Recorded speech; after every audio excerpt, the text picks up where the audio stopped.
जो खबर मैं लेडी डॉक्टर से सुनकर आ रही थी, मैं ऐसी थी कि जैसे पत्थर की हो चुकी थी। मुझे रवि की बातें याद आने लगीं। मेरा सवाल सुनकर एकदम से घबरा जाना, मुझे बेमतलब डांट देना, गुस्सा करना, रात भर मेरे पति का अपनी माँ के कमरे में रहना, मेरी सास का यूं बेखबर होकर सोना। मुझे तो विश्वास ही नहीं हो रहा था कि कोई बेटा कैसे इतना बड़ा पाप कर सकता है। इतना बड़ा पाप सगी माँ के साथ मैं सोच भी नहीं सकती थी। टप टप मेरी आंखों से आंसू बह रहे थे। क्या कोई आदमी अपनी माँ के साथ ऐसा घिनौना खेल भी खेल सकता है? मेरी अक्ल दंग थी। मुझे लग रहा था जो कुछ मैं डॉक्टर से सुनकर आई हूँ वो सब झूठ था। जो रिपोर्ट मैंने दो दो हॉस्पिटलों में चेक कराई थी वो भी झूठी हैं। माँ बेटे की जो मोहब्बत और सम्मान मैंने अपने पति और अपनी सास में देखा था, मेरा दिल इस बात को मानने को तैयार ही न था। लेकिन हर गुजरी बात रवि को ही मुजरिम साबित कर रही थी। और फिर मुझे एक ऐसा सबूत मिल गया जिसने रवि का असल रूप मेरे सामने लाकर रख दिया। जब मैं अपनी सास के कमरे में गई थी और फिर सास बहू का रिश्ता हमेशा से ही तनाव का शिकार रहता है। चाहे इंसान जितनी मर्जी कोशिश कर ले, लेकिन दिल में कभी भी सास के लिए बहू के दिल में मोहब्बत नहीं होती, और ना ही सास के दिल में बहू के लिए मोहब्बत होती है। जैसे कि इंसान माँ के लिए महसूस करता है या अपनी बेटी के लिए महसूस करता है। लेकिन फिर भी मैं अपनी सास की बहुत इज्जत करती थी। हालांकि शादी की पहली रात एक औरत के लिए बहुत खास होती है। बहुत सी बातें होती हैं जो वो अपने पति से करना चाहती है और अपने पति के मुंह से सुनना चाहती है। अपनी शादी की पहली रात को यादगार बनाना चाहती है। लेकिन मेरी शादी की पहली रात भी मेरी सास की नज़र हो गई थी। ना तो मेरी सास बहुत ज़्यादा बीमार थी, ना ही बिस्तर पर पड़ी रहती थीं। ठीक ठाक थीं, सेहतमंद थीं और रंग रूप भी सफ़ेद था। बिल्कुल तरोताज़ा, कोई भी दिक्कत नहीं दिखती थी। बल्कि वो तो अभी तक जवान ही दिखती थीं। लेकिन शादी की रात जैसे ही रवि मेरे कमरे में आए, तो अभी उन्हें बैठे कुछ ही देर हुई थी। अभी तो उन्होंने मुझसे ठीक से बात भी नहीं की थी। मुझे मुंह दिखाई की अंगूठी तक नहीं पहनाई थी कि तभी मेरे कमरे के दरवाजे पर दस्तक हुई। रवि फौरन से खड़े हो गए। घर में मेरे और मेरे पति और सास के अलावा कोई दूसरा न था, इसलिए उस समय तो सास के अलावा कोई दूसरा आ ही नहीं सकता था। रवि ने दरवाज़ा खोला तो मेरी सास सामने ही बड़ी बदहवास खड़ी थीं। कहने लगी, रवि मेरे पाँव में फिर वही दर्द उठ रहा है। मेरी सास के चेहरे पर दर्द के आसार भी नजर आ रहे थे, जैसे कि वो बहुत ही तकलीफ बर्दाश्त कर रही हों। रवि कहने लगा, आप चले मम्मी मेरे साथ, मैं आपके पाँव की मसाज कर देता हूँ। ये कहकर वो अपनी माँ के साथ कमरे से बाहर चला गया। मुझे लगा रवि कुछ देर में वापस आ जाएगा, लेकिन पूरी रात मेरी आंखों में ही कट गई थी। मेरा इंतजार इंतजार ही रहा, लेकिन रवि नहीं आया। सुबह चिड़ियों की चहचहाहट ने मुझे एहसास दिलाया कि मैं पूरी रात से इंतजार की सूली पर लटकी हुई थी। अब मुझे बहुत गुस्सा आने लगा था। मैंने उसी गुस्से में अपने कपड़े बदले और उसी गुस्से की हालत में लेट गई। ठीक है, माँ भी बहुत अहमियत रखती है, लेकिन शादी की पूरी रात वो आदमी कुछ देर के लिए भी मेरे पास नहीं आया था। मुझे अपनी इंसल्ट महसूस हो रही थी। गुस्से के मारे मेरे आंसू निकलने लगे थे। मेरी सास इतनी भी बीमार नहीं थी कि रवि पूरी रात माँ की सेवा में गुजार देता। अपना जी जलाते हुए ना जाने कब मुझे नींद आई थी। मैं गहरी नींद में थी जब किसी ने मुझे झंझोड़ कर उठाया था। मैंने मुदी मुदी आंखों से देखा, सामने रवि खड़ा था। कहने लगा, मैडम जी कब तक सोने का इरादा है? वो बड़ा मुस्कुराकर मुझसे पूछ रहा था। जैसे ही मुझे वो रात वाली बात याद आई, मैंने गुस्से के मारे उसे कोई जवाब नहीं दिया और उठकर बैठ गई। रवि कहने लगा, जल्दी तैयार हो जाओ, बाहर आओ, मम्मी ने तुम्हारे लिए बहुत ही टेस्टी नाश्ता बनाया हुआ है। वो यूं बात कर रहा था जैसे कुछ हुआ ही ना हो। मैंने कहा, मुझे भूख नहीं है। ये कहकर मैं वॉशरूम में चली गई। तैयार होने के बाद बाहर आई तो मेरी सास तरोताजा सी टेबल को नाश्ते से भर रही थीं। यूं लग रहा था जैसे नहा धोकर बाहर आई हों। लग ही नहीं रहा था कि वो रात को इतनी बीमार थीं कि रात भर बेटे से सेवा करवाती रहीं। मुझे देखकर मुस्कुराने लगीं और मेरे पास आ गईं। मैंने झुककर आशीर्वाद लिया तो मुझे कंधों से उठाकर मेरे माथे को चूम लिया। कहने लगी, हमेशा खुश और आबाद रहो, हमेशा सुहागन रहो। आओ बैठो, नाश्ता करो। मैं तो अपनी सास को देखकर हैरान थी। वो यूं जाहिर कर रही थी जैसे कुछ हुआ ही ना हो। मैं चुपचाप खामोशी से टेबल पर बैठ गई। रवि मेरे बराबर वाली कुर्सी पर बैठ गया।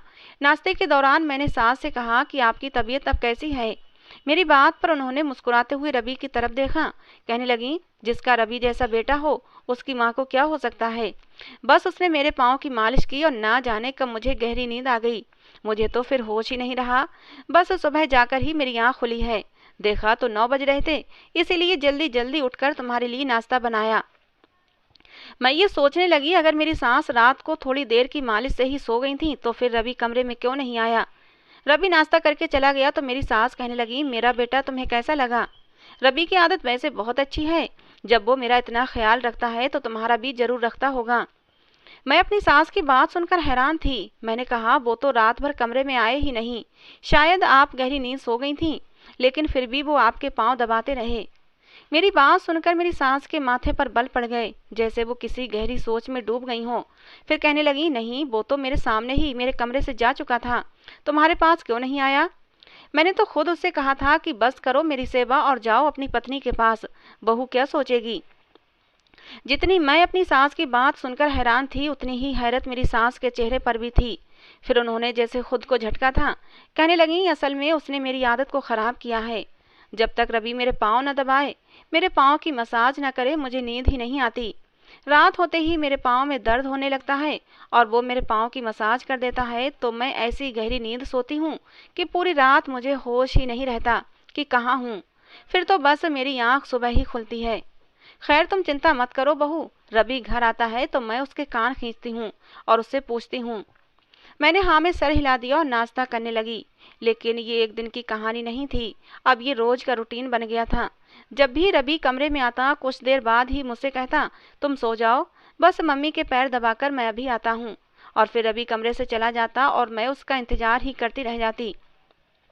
2-3 दिन तक यही तमाशा जारी रहा तो फिर मैंने रवि से पूछ ही लिया, रवि आप रात को सोते कहाँ हैं, क्योंकि मम्मी जी के पाँव दबाने के बाद तो वो गहरी नींद सो जाती हैं, उन्हें तो यही लगता है कि आप मेरे पास आ जाते हो।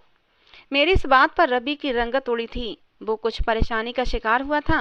कहने लगा कि असल में मैं मम्मी के पाँव ही दबाता रहता हूँ, मुझे अपनी माँ की सेवा करके बहुत सुकून मिलता है। मैंने कहा, फिर मुझसे शादी क्यों की आपने, अपनी माँ की सेवा ही करते रहते। अगर पत्नी लाए हो तो उसके कुछ हक भी होते हैं, जिन्हें पूरा करना भी आपकी जिम्मेदारी है। मेरी बात सुनकर रवि ने मुझे गुस्सीली नजरों से देखा था। कहने लगा, बस मुझे इसी बात का डर था। ये जो पत्नी नाम की आफत होती है ना, घर में कदम रखते ही बेटे को उसकी माँ के खिलाफ करना शुरू कर देती है। ऐसा जहर भरती है कि बेटे माँ को धक्के देकर घर से निकाल देते हैं। इसीलिए मैं शादी के खिलाफ था, लेकिन मेरी माँ को ना जाने क्या शौक था बहू लाने का। मुझे तो पहले ही पता था कि कोई भी लड़की हो ये बात बर्दाश्त नहीं करेगी कि मैं अपनी माँ की इतने दिल से सेवा करता हूँ। मेरे तो गुमान में भी नहीं था कि रवि मुझसे ये सब बातें कहेंगे। मैंने तो एक आम सी बात कही थी, लेकिन उन्होंने तो इसका मतलब उल्टा ले लिया था। मैंने कहा, रवि मुझे भला क्या तकलीफ हो सकती है कि आप अपनी माँ की सेवा करें। बेशक करें, लेकिन जब वो गहरी नींद सो जाती हैं तो वापस कमरे में आ जाया करें। मैं भी कुछ सपने सजाकर इस घर में आई हूँ, आपको मेरे जज्बातों का भी ख्याल रखना चाहिए। मेरी बात सुनकर रवि खामोश हो गया, फिर किसी गहरी सोच में डूब गया। कभी मुझे देखता, कभी नजरें चुरा लेता, फिर गहरी सांस लेते हुए कहने लगा, ठीक है, मैं आ जाऊंगा। वो तो मैं तुम्हारी नींद की खराबी का सोचकर तुम्हें डिस्टर्ब नहीं करना चाहता, इसीलिए नहीं आता, क्योंकि मेरे लिए तुम भी बहुत अहम हो, मैं तुम्हें परेशान नहीं करना चाहता। उस रात ही रवि कुछ देर बाद कमरे में आ गया था। काफी देर तक मुझसे बातें भी करता रहा, लेकिन उसकी बातों में ज्यादा उसकी माँ की बातें ही थीं। यही कहता रहा कि मुझे अपनी माँ से बहुत मोहब्बत है, मैं चाहता हूँ कि तुम कभी भी हम दोनों की मोहब्बत के बीच में मत आओ, वरना पछतावे के सिवा तुम्हारे हाथ कुछ नहीं आएगा। रवि बात तो मुझे नॉर्मल शब्दों में ही कर रहा था, लेकिन उसके शब्द मुझे अंदर से चुभ कर रह गए थे। ठीक है, रवि को अपनी माँ से मोहब्बत थी, लेकिन वो ये क्यों समझता था कि मैं उसकी माँ से उसे अलग कर दूंगी। शायद हमारे समाज में भी ये बात बहुत आम हो गई है कि लड़कियां आते ही अलग घर की जिद करने लगती हैं, इसीलिए रवि मेरे बारे में ये सोच रहा होगा। ये सब सोचकर मैंने खुद को समझा लिया था। हालांकि मेरा ऐसा कोई इरादा नहीं था कि मैं उन माँ बेटे को अलग कराती। खैर, रवि की बाहों में ये मेरी पहली रात थी। शादी की पहली रात तो रवि कमरे में आए ही नहीं थे, और उसके बाद भी ना जाने कितनी रातें मैंने तड़प कर गुजारी थीं। आज जब रवि ने मुझे अपनी बाहों में भरा तो मैं सब कुछ भूल गई, क्योंकि मैं अपनी इस रात को यादगार बनाना चाहती थी। बहुत जल्दी ही मैंने किचन भी संभाल लिया था और अपनी सास की जी जान से सेवा भी करती थी। उनका व्यवहार भी मेरे साथ बहुत अच्छा था, बिल्कुल बेटियों वाला। ये सब देखकर रवि भी बहुत खुश था। एक रात मेरी आंख खुली तो मैंने देखा कि मेरे बराबर वाली साइड खाली थी। मैंने घड़ी की तरफ नज़र दौड़ाई तो रात के 3 बज रहे थे। मुझे कुछ प्यास सी महसूस हो रही थी। मैं अपने कमरे से बाहर निकली। मुझे लगा शायद रवि ड्राइंग रूम में बैठे टीवी देख रहे होंगे। अक्सर वो नींद न आने की वजह से रात को ड्राइंग रूम में टीवी देख लिया करते थे, लेकिन ड्राइंग रूम तो बिल्कुल खाली पड़ा था। घर में सिर्फ 3 ही कमरे थे। एक ड्राइंग रूम था, एक मेरी सास का कमरा और एक हमारा। ना तो रवि ड्राइंग रूम में थे, ना ही गैलरी में। मुझे लगा शायद अपनी माँ की सेवा कर रहे हैं। मैंने पानी पिया और वापस अपने कमरे में जाने लगी। मैं गहरी नींद से उठी थी, इसलिए अभी तक मेरे ऊपर नींद का असर था और मेरी आंखों में खुमारी थी। लेकिन मुझे अपनी सास के कमरे से अजीबोगरीब आवाज़ें आने लगीं और वो सुनकर तो मेरी नींद एकदम से भाग गई थी। मुझे ऐसा लग रहा था जैसे सास के कमरे में कोई और भी है और रवि के अलावा तो घर में कोई भी मर्द ना था। मैंने सोचा कि चलो मैं सास के कमरे में झांक कर देखती हूँ। अगर रवि हुए तो मैं उन्हें बोलूँगी कि वो आ जाएं। कब तक माँ के पाँव दबाते रहेंगे? रात के 3 बज रहे हैं। लेकिन जैसे ही मैंने अपनी सास के कमरे के दरवाजे का हैंडल घुमाया, कमरा अंदर से लॉक था। मुझे ये बात बड़ी अजीब लगी। घर में कोई भी तो गैर नहीं था। फिर भला रवि का क्या मकसद था कि वो अपनी माँ का कमरा लॉक करके उनके पैर दबाए? मैंने हल्की हल्की कमरे पर दस्तक दी। जैसे ही दस्तक की आवाज़ अंदर तक पहुंची, अंदर की बातें करने की आवाज़ एकदम बंद हो गई थी। ऐसा लग रहा था जैसे कमरे में कोई मौजूद ही ना हो। मैंने फिर से कमरे के दरवाजे पर दस्तक दी, लेकिन किसी ने दरवाज़ा नहीं खोला। आखिरकार मायूस होकर मैं अपने कमरे में आ गई। जैसे ही मैं बेड पर लेटी, कुछ ही देर बाद रवि भी कमरे में दाखिल हुआ। वो बहुत गुस्से में लग रहा था। मुझे जागता देखकर कहने लगा, सोई नहीं तुम अभी तक? मैंने कहा कि मैं मम्मी के कमरे के दरवाजे पर दस्तक दे रही थी, आपने दरवाज़ा क्यों नहीं खोला? मेरी ये बात सुनकर रवि के चेहरे की रंगत उड़ गई थी। उसने मेरी तरफ घूर कर देखा और कहने लगा, अब तुम हम माँ बेटे की जासूसी पर उतर आई हो। रात को उठकर ये देखा करोगी कि मैं अपनी माँ की सेवा कैसे करता हूँ। रवि मुझसे बहुत ही उखड़े हुए शब्दों में बात कर रहा था। मैंने कहा, रवि आप हर बात का गलत मतलब क्यों लेते हैं? मैं तो ये सोचकर गई थी कि सुबह आप ऑफिस जाते हैं, शाम को वापस आते हैं और फिर देर रात तक अपनी माँ के पाँव दबाते रहते हैं। आपको भी आराम की ज़रूरत है। मेरी बात अभी पूरी भी नहीं हुई थी कि उसने हाथ के इशारे से मुझे चुप करवा दिया। कहने लगा, अच्छा बस बस, ये चापलूसी भरी बातें मेरे साथ मत करो। मैं अच्छी तरह से औरत की नेचर को जानता हूँ। आज के बाद खबरदार, जो तुमने मेरी माँ के कमरे में अंदर झांकने की कोशिश भी की तो मुझसे बुरा कोई नहीं होगा। मुझे समझ नहीं आता था कि रवि सिर्फ अपनी माँ के मामले में इतने सख्त मिजाज क्यों हो जाते हैं। हालांकि वैसे मुझसे ठीक से बात करते थे, मुझे घुमाने फिराने भी ले जाते, कभी कभी बाहर से खाना लाकर दे देते, तो कभी कभी कहते चलो बाहर होटल में खाना खाते हैं। अगर मैं कोई चीज़ मंगवाती तो फ़ौरन से लाकर दे देते, कभी भी मना नहीं करते थे। लेकिन जहाँ बात उनकी माँ की आती, वो यूं नज़रें बदलते कि जैसे मैं उनकी सबसे बड़ी दुश्मन हूँ।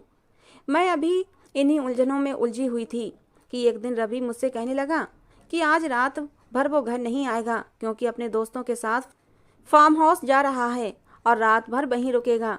फिर मुझसे कहने लगा, ऐसा करना तो माँ के कमरे में ही रुक जाना, थोड़ी देर बैठ जाना, उनके पाँव दबा देना, जब वो सो जाएं तभी तुम जाकर अपने कमरे में सोना। मैंने ऐसा ही किया। मैंने अपनी सास के पाँव दबाए। वो सो चुकी थीं, लेकिन जैसे ही मैंने उनके पैरों का मसाज करना चाहा, मैंने देखा उनके पाँव और पाँव के कुछ ऊपर के हिस्से पर नाखूनों के निशान थे। ये देखकर मुझे कुछ अजीब सा लगा। मेरी सास नींद में थीं, लेकिन नींद में भी बड़बड़ा रही थीं, जैसे किसी से अपना हाथ छुड़ा रही हों। ये समझ से बाहर था कि वो ऐसा क्यों कर रही थीं। मुझे लगा शायद वो कोई डरावना सपना देख रही हैं। मैंने उन्हें झंझोड़ के उठाना चाहा, लेकिन वो इस कदर गहरी नींद में थीं कि होश में नहीं आ रही थीं। मुझे लगा जैसे उन्होंने नींद की कोई हैवी डोज ली है। खैर, मैं समझ गई थी कि रात को मुझे उनके कमरे से बातें करने की आवाज़ें क्यों आती हैं। शायद मेरी सास को नींद में बड़बड़ाने और बोलने की आदत थी। मैं भी पूरे दिन की थकी हुई थी, इसीलिए अपने कमरे में आकर लेट गई। सुबह मेरी आंख कुछ अजीब से शोर से खुली थी। ऐसा लग रहा था जैसे किसी की तबीयत बहुत ख़राब हो और वो उल्टियाँ कर रहा हो। मैं फ़ौरन से उठकर बाहर आई तो आवाज़ मेरी सास के कमरे से आ रही थी। मैं फ़ौरन से अपने सास के कमरे में गई। उनके वॉशरूम में गई तो वो उल्टियाँ कर रही थीं। उनकी हालत बहुत ख़राब लग रही थी। ये देखकर मैं भी परेशान हो गई। मैंने उन्हें कमरे में लाकर बिठाया। वो कहने लगीं, ऐसा करो रवि को फ़ोन कर दो, मेरी तबीयत बहुत ख़राब है, मैं डॉक्टर के पास जाना चाहती हूँ। उनके चेहरे का रंग भी मुझे एकदम से पीला पीला सा लग रहा था। मैंने फ़ौरन रवि को फ़ोन किया, लेकिन वो कहने लगा, मैं यहाँ फार्म हाउस में फंस गया हूँ।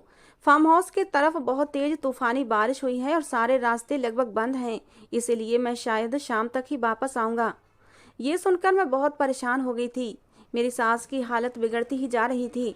इसीलिए मैंने फ़ौरन से एक रिक्शा लिया और सास को बिठाकर डॉक्टर के पास ले आई।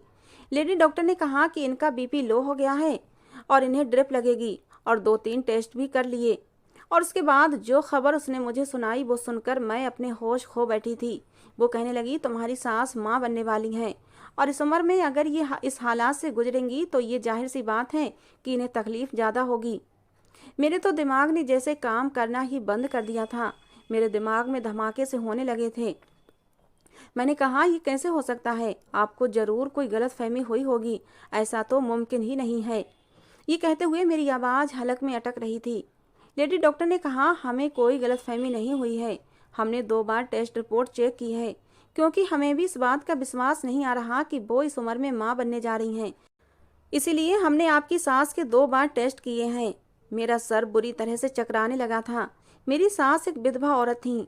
मेरे ससुर को मरे हुए कई साल गुजर चुके थे। ये कैसे मुमकिन था? मेरा दिमाग सोचने समझने से बंद हो चुका था। ड्रिप और इंजेक्शन के बाद मेरी सास की हालत कुछ अच्छी हो गई थी।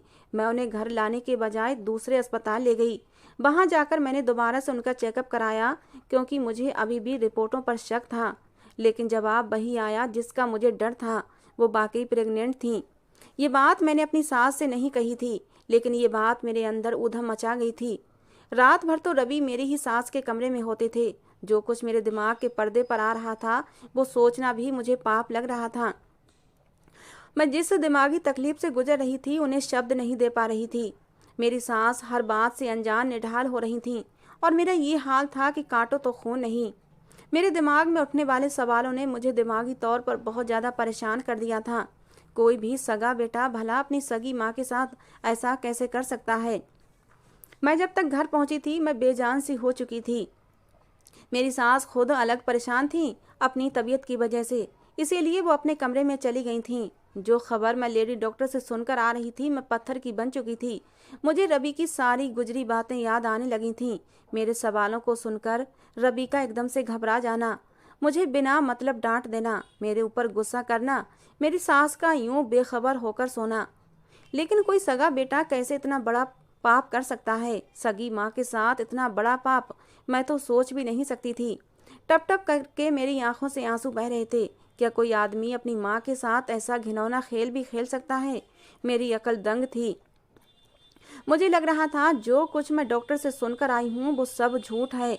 वो रिपोर्ट जो मैंने 2-2 हॉस्पिटलों से कराई थी वो भी झूठी है। माँ बेटे की जो मोहब्बत और सम्मान मैंने अपने पति और सास में देखा था, मेरा दिल इस बात को मानने को तैयार ही नहीं हो रहा था। लेकिन हर गुजरी बात रवि को ही मुजरिम साबित कर रही थी। फिर मुझे एक ऐसा सबूत मिल गया जिसने रवि का असल रूप मेरे सामने लाकर रख ही दिया। जब मैं अपनी सास के कमरे में गई और फिर सामने साइड टेबल पर रखी तेल की शीशी मैंने ली और वो लेबोरेटरी में दे दी। मैंने कहा, मुझे इसकी रिपोर्ट जल्दी ही चाहिए। उसकी रिपोर्ट से मेरे सारे शक दूर हो गए थे। मेरे लिए ये एक नाकाबिले बर्दाश्त हकीकत थी। इस तेल में नशा डाला गया था। वो पैर के तलवों पर लगता और फिर वो नशा शरीर के अंदर चला जाता था और इंसान को बेहोश कर देता था। मैं सोच भी नहीं सकती थी एक बेटा अपनी माँ के साथ ऐसी शर्मनाक हरकत भी कर सकता है। शाम को जब रवि घर आया तो मैं अपनी सास को नींबू पानी पिला रही थी। मेरी सास की हालत देखकर रवि परेशान हो गया। मेरी सास ने रवि से कहा कि मेरी तबीयत बहुत ज़्यादा ख़राब हो गई थी, तो वो मुझसे अपनी माँ की खैरियत पूछने लगा कि क्या हुआ था माँ को, डॉक्टर ने क्या कहा। मैंने कहा, आप कमरे में चले, मैं आपको बताती हूँ कि डॉक्टर ने क्या कहा। मैं उन्हें कमरे में ले गई और सारी रिपोर्ट उनके सामने रख दी, जिन्हें पढ़कर रवि के चेहरे की रंगत उड़ गई थी। वो मुझे अविश्वास से देखने लगा। फिर वो रिपोर्ट दूर फेंक दी और कहने लगा, ये सब कैसे हो सकता है? मेरी माँ भला। मैंने कहा, आपको शर्म नहीं आई? अपनी जबान से ये शब्द भी कहते हुए आपने खुद ही अपनी सगी माँ के साथ ये सब। मेरी बात यहीं तक पहुंची थी जब एक जोरदार थप्पड़ मेरे मुंह पर पड़ा था। रवि कहने लगा, तुम्हारा दिमाग तो ठीक है, ये क्या बकवास कर रही हो? मैंने कहा, तो आपके अलावा घर में होता कौन है? रात भर आप अपनी माँ के कमरे में क्या करते हैं? उन्हें क्यों नशे का तेल लगाते हैं? मेरी बात सुनकर रवि की आंखों से आंसू बहने लगे।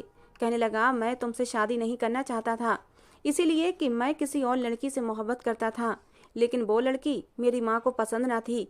इसीलिए ये तेल लगाकर जब मेरी माँ गहरी नींद सो जाती तो मैं उनके कमरे की खिड़की से बाहर निकलकर उसी लड़की से मिलने जाता था, क्योंकि मेरी माँ मुझ पर नज़र रखती थी। अगर माँ नहीं सोती तो मैं अपनी प्रेमिका से मिलने नहीं जा पाता। तुमसे शादी हुई तो वो लड़की बहुत रोई। उसने हमारी शादी की पहली रात को खुदकुशी करने की कोशिश की थी, इसीलिए वो रात मुझे उसके साथ गुजारनी पड़ी। मैं उसी के पास जाता हूँ, लेकिन मेरी माँ के साथ ये सब किसने किया ये मैं नहीं जानता। ये सब कुछ मेरे लिए एक नया खुलासा था, जिसने मेरी पूरी हस्ती ही हिलाकर रख दी थी। खैर, अगली रात मेरी सास के कमरे में रवि खुद छुप गए थे। वो गली का चौकीदार था जो रवि को खिड़की से बाहर जाता देखकर उसी खिड़की से अंदर आ जाता और मेरी सास के साथ गलत काम करता था। जो खेल रवि मोहब्बत के नाम पर एक लड़की के साथ खेल रहा था, तो उसकी माँ भी उसी पकड़ में आ चुकी थी। उस चौकीदार को रवि ने बहुत मारा, अपनी माँ का अबॉर्शन भी करवाया। जिस लड़की के पास रवि जाता था वो अच्छे किरदार की न थी। जब उस लड़की की सच्चाई रवि को मालूम हुई तब तक बहुत देर हो चुकी थी, क्योंकि मैं रवि को छोड़कर अपनी माँ के घर जा चुकी थी और मैंने तलाक का केस भी दायर कर दिया था। रवि अब मुझसे माफियाँ मांगता रहता है, लेकिन क्या ये मेरे लिए आसान था? क्या हर बार औरत मर्द की ऐसी गलतियों को सिर्फ इसलिए माफ़ कर दे कि उसका घर बस जाए? क्या ऐसे पति को पत्नी माफ़ कर दे ताकि उसका घर बस सके और वो दुनिया के सामने सर उठाकर चल सके? या फिर ऐसे पति से तलाक ले लेनी चाहिए? अपनी राय दोस्तों कमेंट बॉक्स में ज़रूर देना। कहानी कैसी लगी ये भी ज़रूर बताना। कहानी पसंद आई हो तो प्लीज़ लाइक कर देना। ऐसी और कहानियाँ सुनने के लिए हमारे चैनल को भी सब्सक्राइब करना। कहानी को अंत तक सुनने के लिए आप लोगों का बहुत बहुत धन्यवाद दोस्तों। मिलते हैं अगली किसी नई कहानी के साथ।